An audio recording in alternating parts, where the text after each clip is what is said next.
Yo no sabía que una conversación tranquila podía doler más que un grito. Ese día en la cafetería, con todo ya hecho y dicho, me costó más mantenerme sereno que cuando gritamos en casa. Nunca imaginé que el cierre de una historia doliera más que su ruptura. Hay días en los que te levantas sin imaginar que el suelo que pisas ya no es firme. Yo no lo sabía, claro. Me llamo Javier, tengo 38 años y soy administrativo en una empresa de transportes en Valencia. He estado casado con Clara desde hace 12 años. Lo nuestro empezó como un torbellino, de esos que crees que solo pasan una vez en la vida. Y puede que sí, que solo pasen una vez, pero no por las razones que uno cree. Nuestra vida, hasta hace unas semanas, se podría haber definido como tranquila, rutinaria si me apuras. Vivimos en un piso modesto en el barrio de Campanar. Yo entro a trabajar a las 8 y salgo a las 5, de lunes a viernes. Clara es profesora de primaria en un cole concertado, horario partido, tardes libres. No tenemos hijos, aunque lo intentamos un par de veces. Nunca pasó, y acabamos aceptándolo como parte del camino. O al menos eso creía yo. Ese lunes, el día en que empezó todo esto, no fue especial. Nada de presagios, nada raro. Desayunamos juntos, como siempre. Café solo para mí, café con leche para ella, tostadas con mermelada. Me preguntó si tenía mucho lío en la oficina, le dije que lo de siempre. Ella se rió, me dio un beso en la mejilla y me deseó suerte con el pesado de Rubén, mi jefe. Nada fuera de lo normal. Absolutamente nada. Lo que sí había cambiado, aunque yo no lo quise ver en su momento, era el ambiente. Llevábamos un par de semanas algo raros. No peleas, pero sí distancia. Silencios en la cena, miradas al móvil cuando creía que no me daba cuenta. Y luego estaban esas tardes con las chicas del cole que de pronto se multiplicaron. Yo no soy celoso, nunca lo fui. Siempre pensé que la confianza es lo que sostiene un matrimonio. Pero claro, eso es fácil decirlo cuando no te imaginas que te la están clavando por la espalda. Esa semana en particular, Clara tenía planes martes y jueves. Supuestamente, cenas con las compañeras del cole. Yo, por no parecer el típico marido pesado, no hice preguntas. Le dije que se lo pasara bien, y ella sonrió. Pero su sonrisa tenía algo que no me cuadraba. Algo, forzado. ¿Sabes ese tipo de sonrisa que no llega a los ojos? Pues así. Pero yo seguía lo mío. Preferí no pensar mal. El autoengaño es cómodo. Te hace sentir seguro aunque estés rodeado de señales de incendio. Lo que me empujó a empezar a sospechar fue una tontería, en teoría. El miércoles por la noche, mientras Clara se duchaba, su móvil vibró. Tenía la pantalla hacia arriba. Vi una notificación de WhatsApp. El contacto estaba guardado como J. Romero, colegio. Lo curioso no fue el mensaje en sí, que era bastante neutro, al final vienes mañana, sino que, apenas lo leí, se borró. Como si hubiera sido enviado en modo temporal. Desapareció de la vista. Me quedé ahí, mirando el móvil como si fuera una bomba de relojería. No dije nada. No aún. Me senté en el sofá, puse una serie y traté de olvidarlo. Me repetí que era una tontería, que no tenía por qué ser raro. Que igual era una nueva profesora, o un padre de algún alumno. Pero el nudo en el estómago ya estaba ahí. Y no se fue. Esa noche, Clara salió de la ducha envuelta en una toalla, me besó el cuello, se sentó a mi lado y me abrazó. Yo me dejé querer, pero por dentro sentí algo helado. Una desconexión. Como si mi cuerpo respondiera pero mi cabeza ya estuviera en otra parte. El jueves por la mañana me levanté con un propósito, iba a dejar de actuar como un espectador en mi propia vida. Si había algo raro, lo iba a averiguar. Empecé a fijarme en los detalles.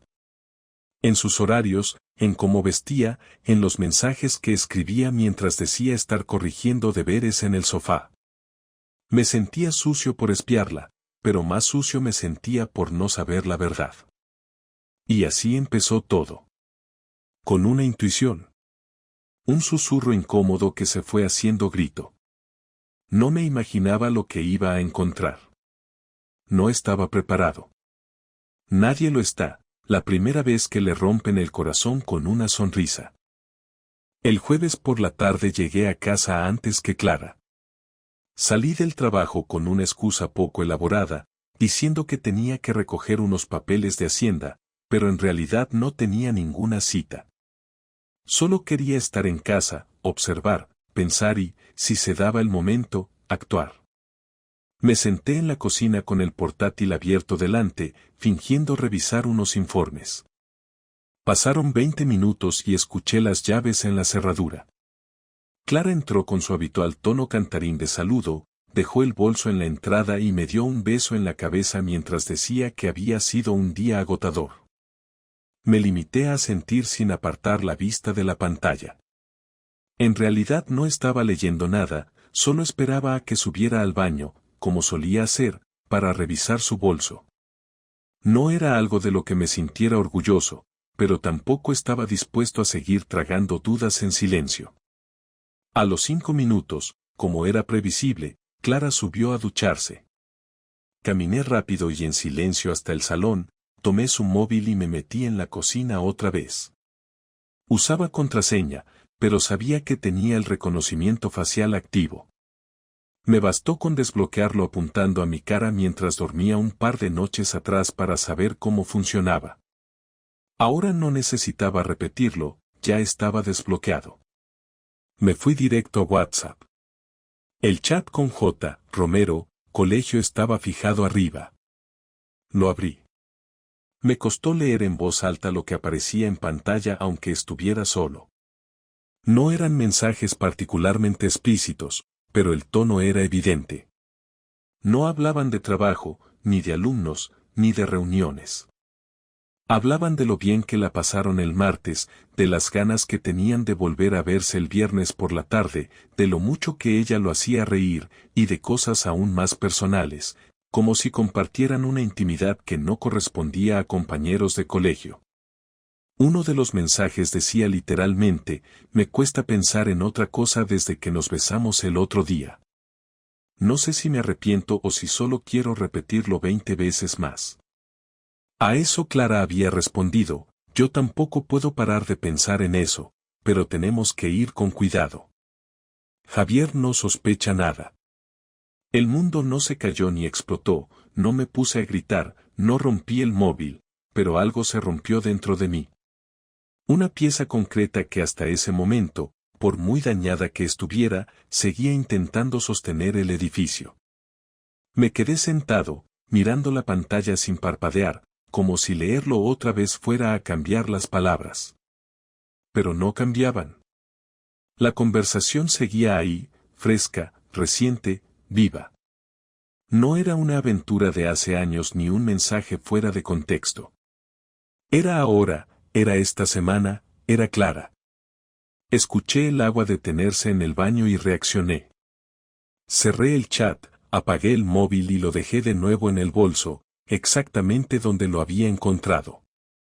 Volví a la mesa de la cocina, abrí una hoja de Excel cualquiera y me puse a escribir números al azar. Cuando bajó, vestida con un pantalón de chándal y el pelo húmedo, me preguntó si quería pedir algo de cena. Le dije que no tenía hambre. Me miró raro, pero no insistió. Se sirvió un yogur y se sentó frente al televisor. Pasé el resto de la tarde sin decir una palabra.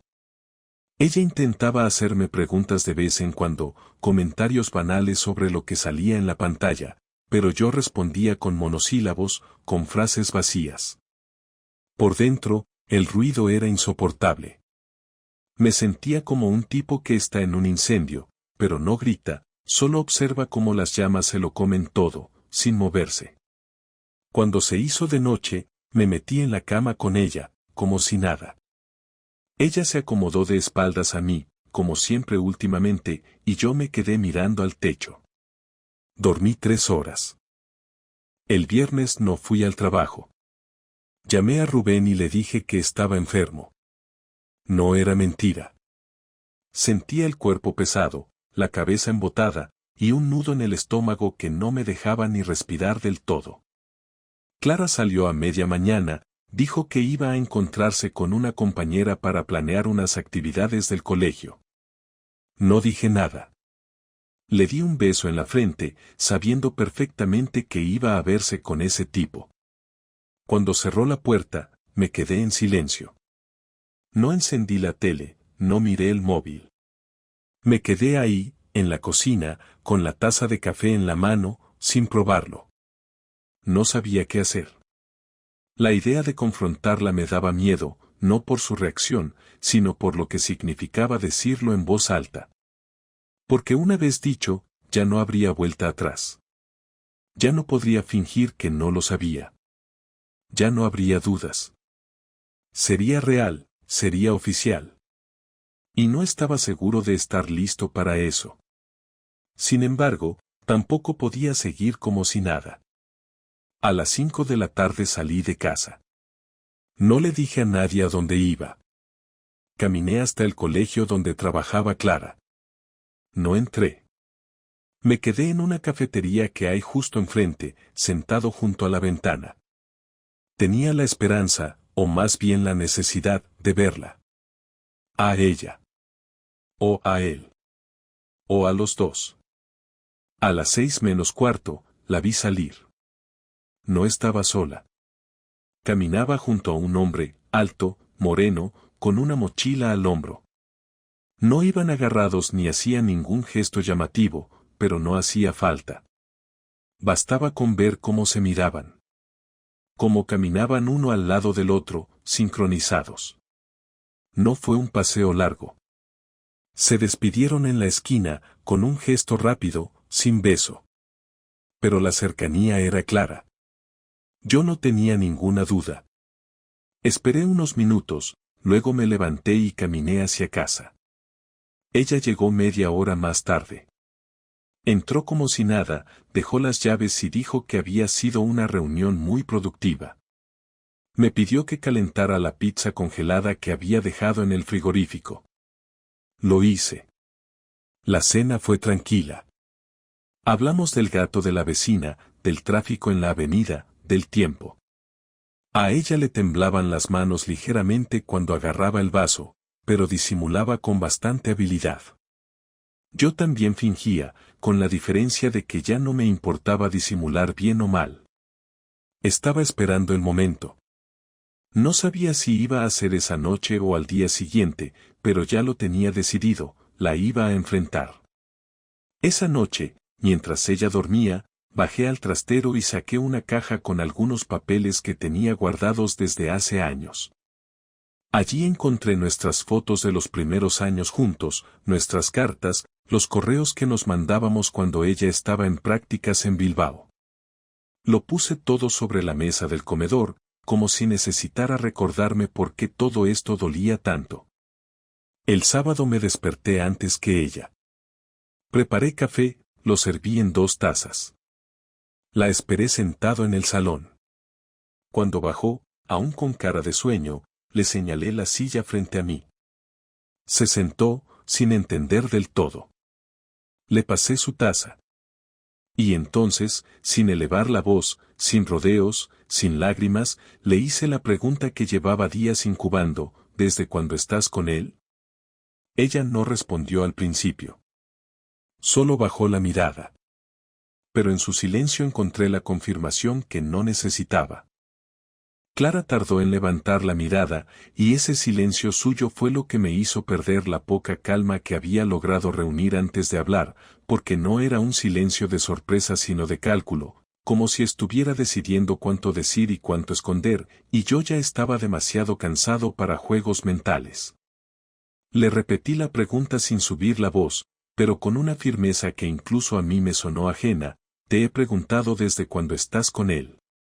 Ella dejó la taza sobre la mesa con un golpe seco, Me miró por fin y dijo que no estaba con nadie, que no sabía a qué me refería, y en ese momento sentí como algo se me subía desde el pecho hasta la garganta, una mezcla de rabia y una necesidad absurda de reírme de lo ridícula que sonaba esa negación. Me incliné hacia adelante, apoyé los codos en la mesa y le dije que había leído los mensajes, que sabía quién era J. Romero, que había visto cómo salían juntos del colegio el viernes, y que no tenía ninguna intención de escuchar mentiras mal ensayadas. Clara se puso pálida, no como en las películas, sino de ese blanco feo que aparece cuando alguien entiende que ya no controla la situación. Se levantó de la silla, empezó a caminar por el salón y se pasó las manos por el pelo, repitiendo que no era tan simple, que yo no entendía nada, que estaba exagerando. Le pedí que se sentara y no lo hizo. Al contrario, empezó a hablar más rápido, a justificarlo todo sin orden, diciendo que llevaba meses sintiéndose sola, que yo estaba siempre en mi mundo, que ella necesitaba sentirse escuchada, vista, deseada. Palabras que me golpeaban más por lo previsibles que por lo dolorosas, porque eran las frases que había oído 1000 veces en historias ajenas y que nunca pensé que me escupirían a la cara. Le pregunté si me estaba diciendo que era mi culpa, y entonces sí levantó la voz por primera vez, diciendo que no hablaba de culpa, que hablaba de hechos, y que los hechos eran que nuestra relación llevaba tiempo muerta aunque yo me negara a aceptarlo.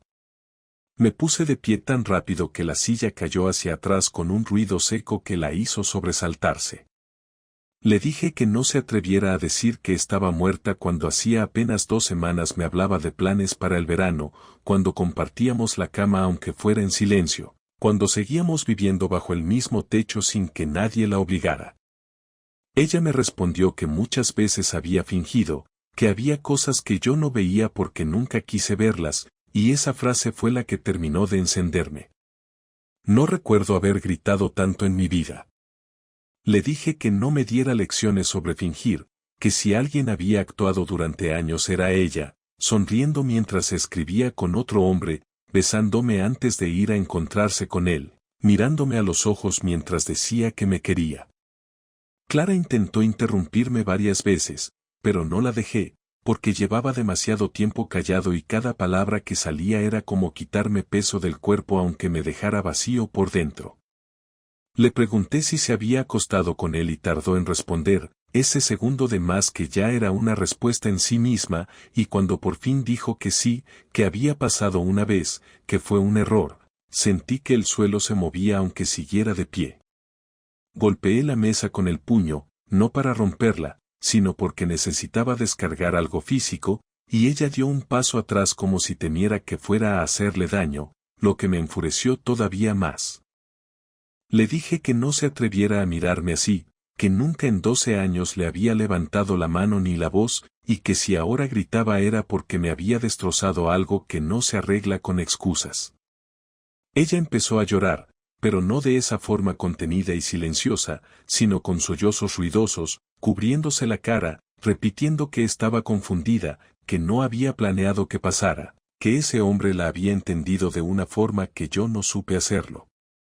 Esa frase me hizo reír de forma amarga y le pregunté si también la entendía cuando le mentía, cuando la usaba como un pasatiempo después del trabajo, cuando sabía perfectamente que estaba casada y aún así seguía adelante. Clara gritó que no era así, que él no era un monstruo, que no tenía derecho a juzgar algo que no comprendía, y en ese momento sentí una necesidad brutal de que entendiera el daño que había hecho. Fui al comedor y cogí la caja que había dejado sobre la mesa la noche anterior. La abrí y empecé a sacar las fotos, las cartas, los recuerdos, dejándolos caer uno a uno frente a ella, sin cuidado, como si de repente todo eso hubiera perdido su valor material aunque siguiera doliendo. Le pregunté si también había fingido en esas fotos, si cuando me escribía aquellas cartas ya estaba pensando en otra vida, en otro hombre, o si todo eso solo había sido un ensayo para aprender a mentir mejor. Clara se dejó caer en el sofá, miraba los papeles sin tocarlos, y dijo en voz baja que no era justo, que estaba mezclando cosas, que el pasado no se podía usar como arma. Me acerqué a ella y le dije que el pasado era lo único que teníamos, porque el presente lo había roto ella y el futuro ya no existía. La discusión se volvió más cruda, más directa, sin filtros. Le dije que había revisado sus mensajes, que sabía fechas, horarios, que sabía que no había sido solo una vez aunque intentara minimizarlo, y ella me llamó controlador, invasivo, dijo que no tenía derecho a espiarla. Le respondí que el derecho se pierde cuando se traiciona, que la privacidad no sirve de escudo para la mentira, y que si no hubiera encontrado nada no estaría ahí de pie, temblando de rabia y decepción. En un momento se levantó y me empujó el pecho con las manos abiertas, no con fuerza, pero con rabia, gritándome que la estaba acorralando, que necesitaba espacio, y yo di un paso atrás para no empeorar la situación, aunque por dentro sentía que cada gesto suyo era una forma más de lavarse las manos. La confrontación duró horas. Hubo momentos de gritos, momentos de silencio pesado, momentos en los que parecía que iba a decir algo honesto y se detenía a medio camino. Me pidió perdón varias veces, pero cada perdón venía acompañado de un pero, de una explicación que sonaba más a defensa que a arrepentimiento. Yo le dije que el perdón sin responsabilidad no servía para nada, que no podía pedirlo mientras seguía justificándose, mientras seguía hablando de su soledad como si eso borrara sus decisiones. Al final, cuando ya estábamos agotados, con la voz rota y los ojos hinchados, me dijo algo que se me quedó clavado, que no sabía si me quería como antes, que no estaba segura de querer seguir casada. No respondí de inmediato. Me senté en la silla que había caído al suelo horas antes, la levanté despacio y me dejé caer sobre ella. Le dije que agradecía al menos esa honestidad tardía, que ya no tenía sentido fingir, y que a partir de ese momento nada iba a ser fácil ni para ella ni para mí. Clara me miró con miedo, como si por primera vez entendiera que las consecuencias no eran una idea abstracta, y yo supe, en ese instante, que la conversación había terminado, pero que la guerra interna apenas acababa de empezar. Después de esa conversación, la casa quedó en un silencio que no se rompió ni al día siguiente. Clara se fue temprano sin decir nada, yo no pregunté a dónde iba, y cuando cerró la puerta me quedé de pie en medio del salón sin saber muy bien qué hacer conmigo. Tenía rabia, pero ya no era una rabia explosiva, era un tipo de enojo frío, contenido, como si algo dentro de mí hubiera hecho clic y se hubiera desconectado. Ya no me interesaba escuchar más excusas, no me interesaban sus lágrimas ni su versión de los hechos, porque ahora solo pensaba en cómo devolverle, con la misma precisión, el dolor que me había causado. No se trataba de venganza por despecho, sino de algo más sencillo, de que sintiera, en su propia piel, lo que era quedarse sin aire cuando te quitan la verdad de golpe. No tenía intención de pegarle gritos ni montar un espectáculo, no iba a hacer de esto una telenovela. Pero lo que sí podía hacer era actuar con cabeza. Esa misma mañana fui a ver a un abogado que me habían recomendado hacía tiempo cuando un compañero del trabajo se divorció. Le conté todo tal cual, sin adornos. El abogado me escuchó con atención y cuando terminé me dijo que con pruebas como las que tenía, la situación era favorable para mí. Le enseñé los mensajes, le hablé de los encuentros, le mencioné fechas, lugares. Me pidió que recopilara todo en orden, con capturas, con registros, con cualquier cosa que pudiera servir como respaldo. También me aconsejó no decirle nada todavía a Clara sobre mis intenciones legales. Que actuara con calma, que me moviera por debajo del radar. Le hice caso. Durante los días siguientes me dediqué a planear todo con detalle. Me llevé mis documentos importantes a la oficina, abrí una cuenta bancaria solo a mi nombre, empecé a mover parte del dinero sin levantar sospechas. Lo hacía desde el móvil mientras ella se duchaba, o desde el ordenador del trabajo, con transferencias pequeñas y constantes. También hablé con un amigo que trabajaba en una inmobiliaria y le pedí ayuda para buscar un piso pequeño, algo temporal, donde poder moverme rápido si la situación explotaba. No quería quedarme en esa casa ni un día más de lo necesario una vez tomara la decisión definitiva. Cada noche dormíamos en la misma cama, pero ya no nos tocábamos, ya no hablábamos, y lo poco que decíamos eran frases prácticas sobre la compra o sobre el correo. No había ni rastro de afecto, y aunque por dentro se me revolvía el estómago, yo mantenía la fachada. La oportunidad para actuar llegó antes de lo previsto. El miércoles por la tarde, Clara volvió a casa y dejó el móvil sobre la encimera de la cocina sin bloquear. Fue un descuido, un gesto que no se habría permitido si supiera que la observaba. Lo tomé, me aseguré de que seguía desbloqueado y me lo guardé sin decir nada.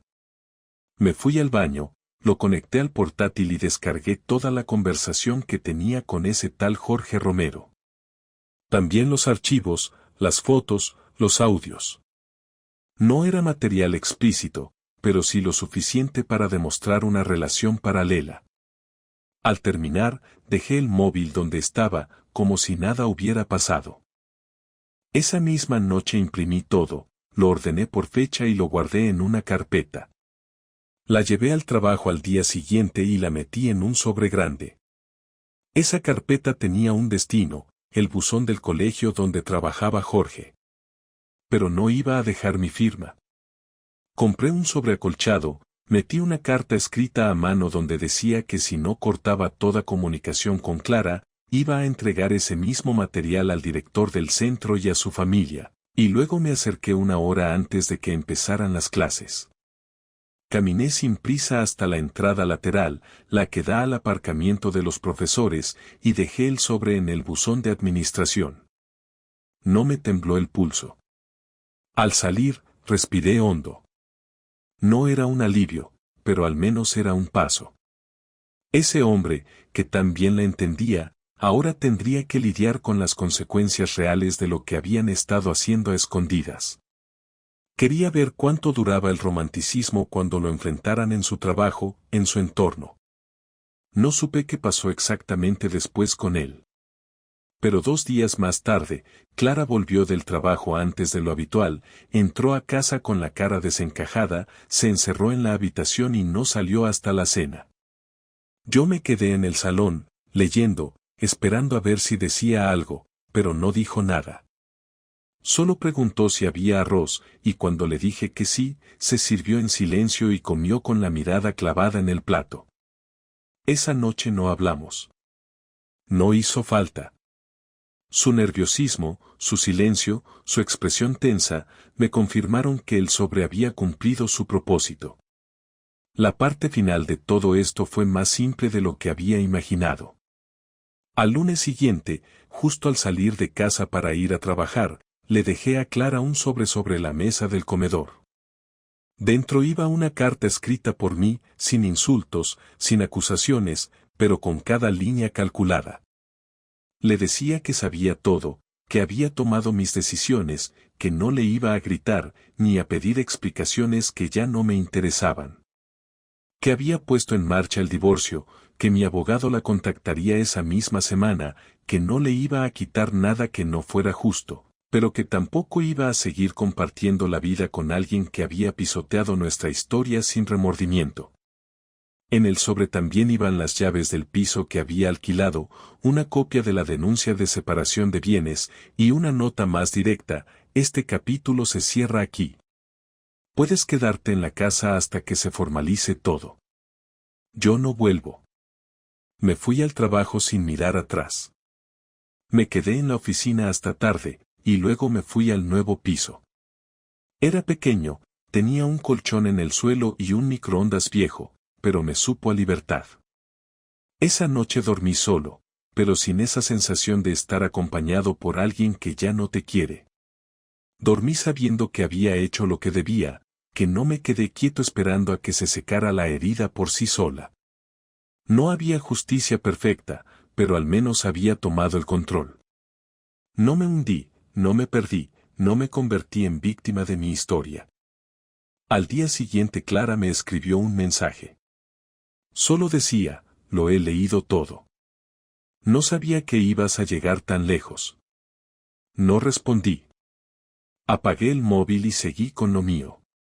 Porque ahora, por fin, todo lo que venía después dependía solo de mí. Pasaron 5 días sin que volviéramos a hablar.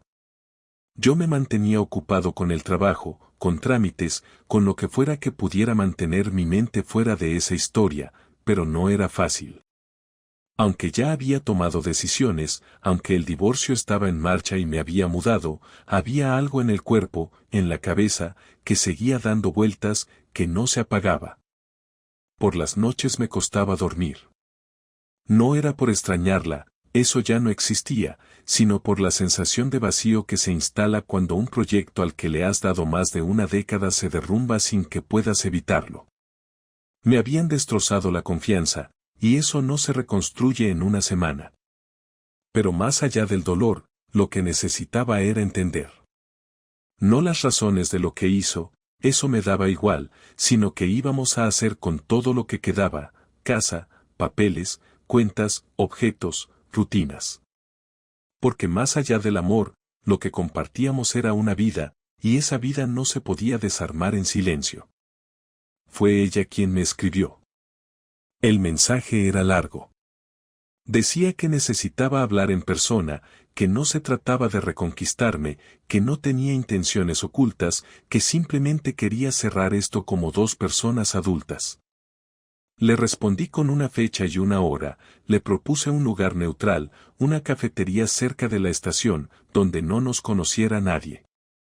Aceptó sin rodeos. Llegué antes que ella. Me senté en una mesa del fondo, pedí un café solo, y me dediqué a mirar por la ventana. Cuando entró, me costó reconocerla. Tenía el rostro más apagado, los ojos hinchados, el pelo recogido sin ganas. Se sentó frente a mí sin saludar con beso ni gesto amable, solo un hola casi susurrado. Esperé a que hablara.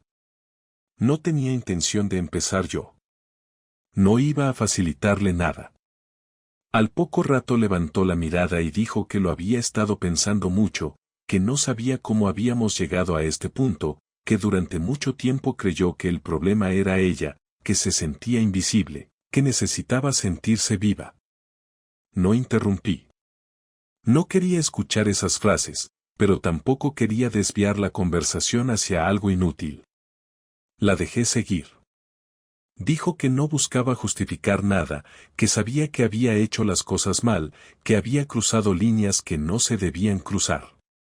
Que la relación con Jorge había sido un escape, una forma de evadir una rutina que la ahogaba, pero que no fue amor, ni siquiera pasión real.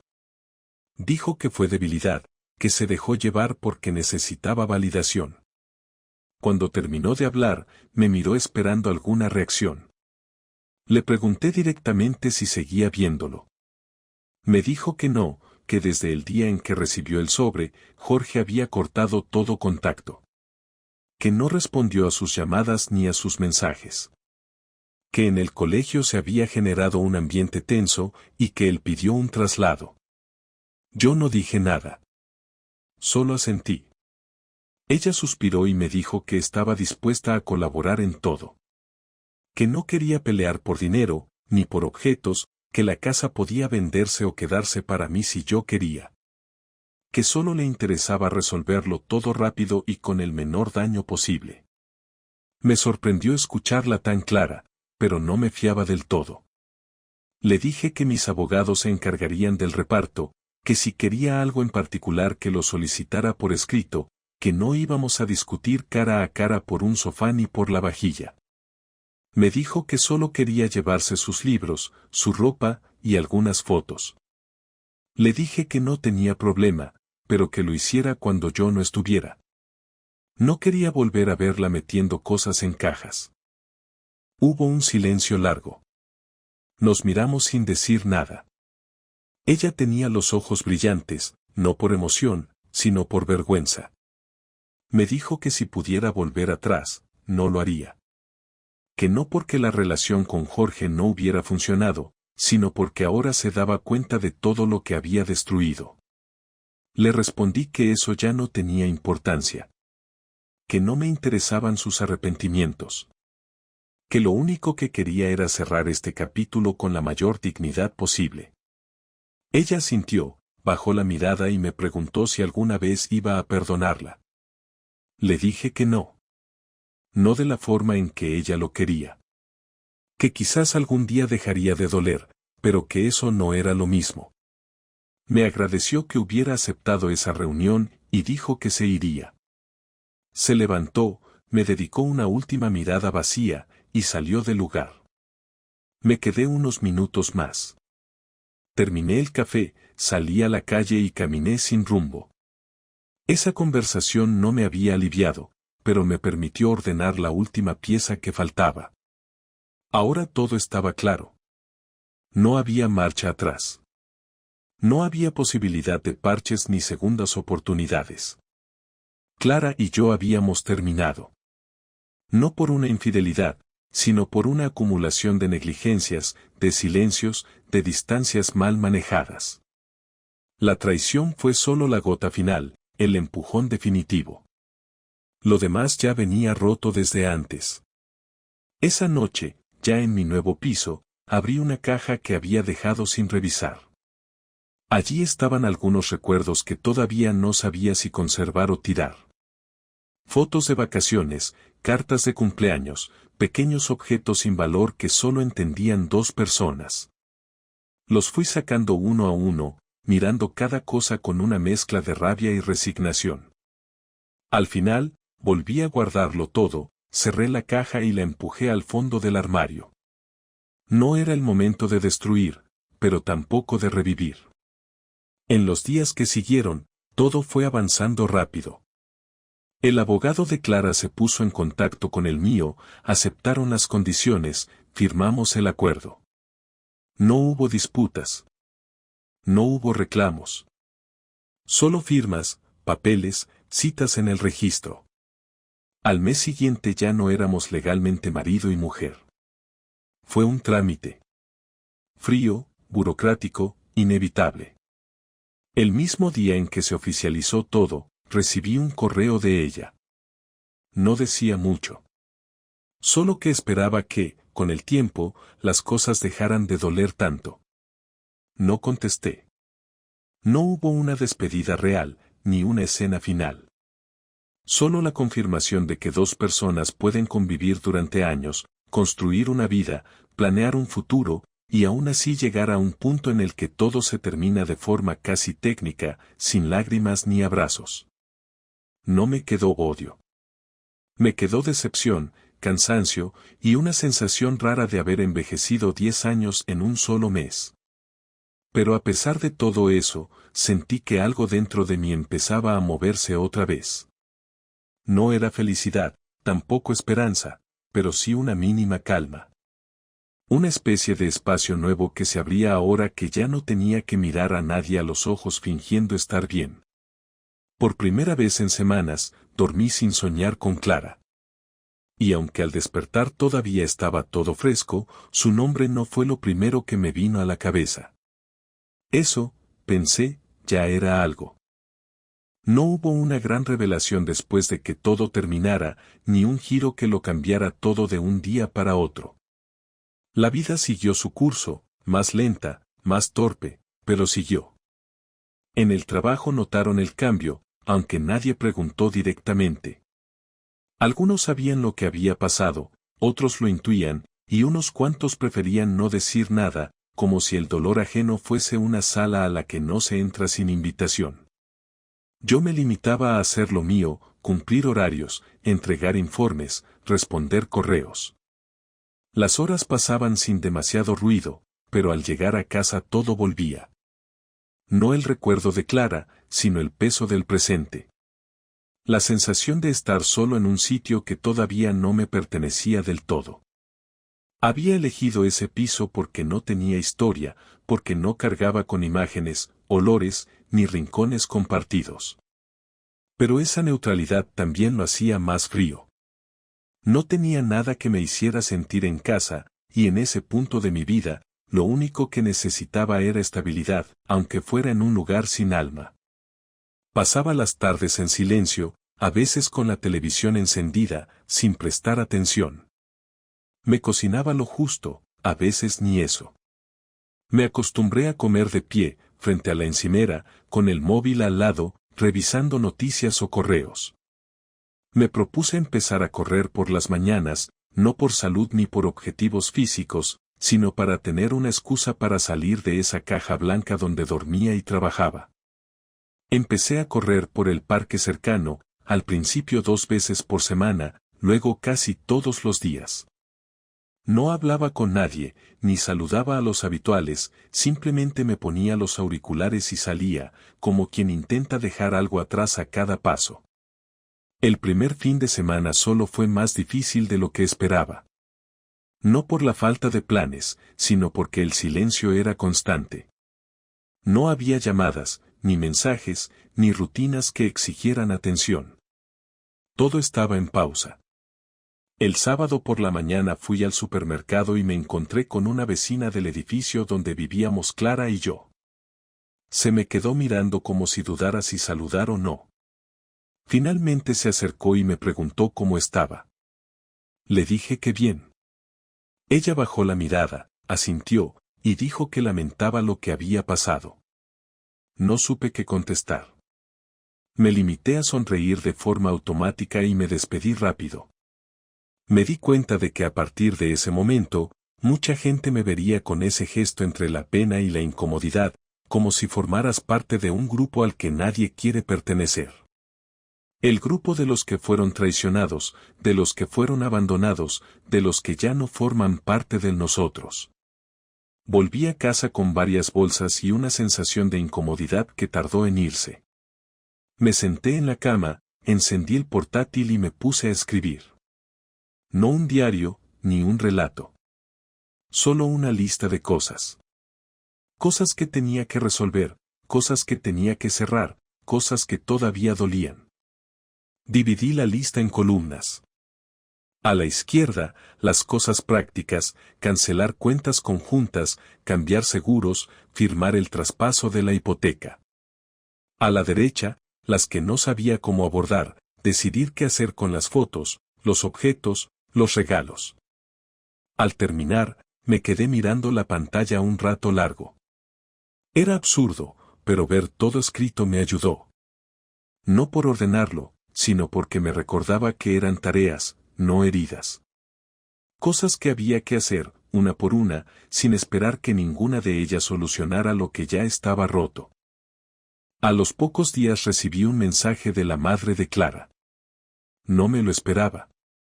Nunca tuvimos una relación especialmente cercana, pero siempre nos llevamos bien. En el mensaje me decía que lamentaba profundamente lo que había pasado, que se sentía avergonzada por la conducta de su hija, que sabía que no tenía por qué decirme nada, pero que necesitaba hacerlo. Me agradecía por los años en los que estuve con Clara, por el cuidado, por el respeto, por haber sido parte de su familia. Me quedé leyendo ese mensaje varias veces. No me hizo sentir mejor, pero sí me alivió un poco que alguien, del lado de ella, reconociera lo que había pasado. Le respondí agradeciendo sus palabras y le aseguré que no guardaba rencor. No fue una mentira completa, pero tampoco una verdad del todo limpia. En ese momento todavía tenía algo de rabia, pero no iba dirigida a la madre de Clara. Así que opté por ser correcto. Un par de semanas después, Clara me escribió de nuevo. Esta vez no fue para hablar de los papeles, ni del pasado. Fue para decirme que había empezado terapia. Que necesitaba hacerlo, no por nosotros, sino por ella. Me pareció bien.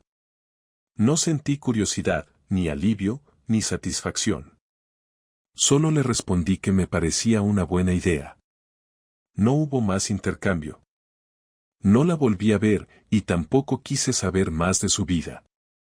Lo que hiciera a partir de ese momento no me correspondía. Con el tiempo, empecé a recuperar cierta rutina. Volví a salir con algunos compañeros de trabajo, acepté invitaciones que antes rechazaba, retomé contacto con amigos que hacía años que no veía. No porque quisiera hablar de lo que pasó, sino porque necesitaba dejar de estar solo todo el tiempo. Con algunos de ellos sí hablé del tema, pero sin detalles. Solo lo justo. Les dije que había terminado, que fue por una infidelidad, que ya estaba divorciado. Nadie insistió en saber más. Lo agradecí. Una tarde, mientras volvía del trabajo, pasé por delante del parque donde solíamos pasear Clara y yo los domingos. Me detuve un segundo. No entré. Solo lo miré desde fuera. Me acordé de una conversación que habíamos tenido allí una vez, sobre cómo sería la vida cuando fuéramos viejos. Me reí por dentro, no por burla, sino por lo ingenuos que fuimos. Luego seguí caminando, y no volví a pensar en eso durante semanas. Hoy, casi un mes después de haber dejado esa casa y esa vida, siento que empiezo a estar en paz. No una paz completa, ni definitiva, pero sí una especie de estabilidad emocional que me permite levantarme cada mañana sin que lo primero que me venga a la cabeza sea una mentira, una imagen o una frase dicha con culpa. Sigo teniendo momentos en los que me duele, especialmente cuando veo a parejas que caminan juntas o cuando escucho a alguien hablar de aniversarios, de viajes en pareja, de rutinas compartidas. Pero ya no me afecta con la misma intensidad. Es como si el cuerpo aprendiera, poco a poco, a vivir con la cicatriz. No desaparece, pero molesta menos. No he vuelto a salir con nadie, ni tengo intención de hacerlo pronto. No porque no quiera, sino porque necesito tiempo. Quiero saber quién soy sin Clara, sin esa relación que definió tantos años de mi vida. Quiero redescubrir mis hábitos, mis gustos, mis formas de estar en el mundo. Quiero poder mirar hacia adelante sin que el pasado me jale de nuevo. Y, sobre todo, quiero recuperar el respeto por mí mismo, no desde el orgullo, sino desde la conciencia de que hice lo que tenía que hacer, que actué con dignidad, que no permití que la traición me convirtiera en una versión que no reconozco. Y con eso me basta, por ahora. A veces me despierto y me cuesta recordar que hacíamos un domingo cualquiera juntos, como si esa vida fuera de otro. No echo de menos a Clara, pero me sigue sorprendiendo lo rápido que se puede borrar una rutina de años cuando la confianza se rompe.